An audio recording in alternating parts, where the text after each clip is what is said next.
79.95%. 4,14,00,000 మంది ఓటర్స్లో 3,31,00,000 మంది voters vote వేశారు అంటే, ఓటు వేసిన మాట వాస్తవమే మరి, ప్రజలు కూడా తెలియాలి. అవును, అది పర్సంటేజెస్లోకి కనుక మారిస్తే మనము 79.95% అనేటువంటిది వస్తుంది మనకి. కానీ ఎలక్షన్ కమిషన్ వాళ్ళు ఏం చెప్పారంటే, ఆంధ్రప్రదేశ్లో పోలైనటువంటి ఓట్లు 81.86% అని చెప్పారు. అవును, ఈ రెండు ఫిగర్స్లో ఏది కరెక్ట్ అని మనం నమ్మాలి?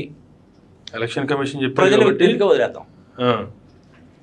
81.86% కనుక రావాలి అంటే నీకు 414 lakhsలో ఇంటూ 81.86% అంటే ఎంత ఉంటే ఎన్ని ఓట్లు ఉండాలి నీకు?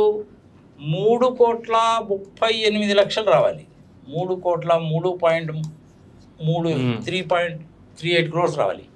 కానీ 35 lakhs వచ్చింది. కానీ ఇక్కడ యాక్చువల్గా వచ్చింది ఎంత మనకి? 3.31 వచ్చింది. 3.31 crores కదా వచ్చింది. సిఆర్ అంటే క్రోర్సే అంటే నీకు అక్కడే 7 లక్షలు తేడా ఉంది కదా. అవునా? 7 lakh votes డిఫరెన్స్ ఉంది. ప్రజలు ఈ విషయాన్ని గుర్తుపెట్టుకోవాలి.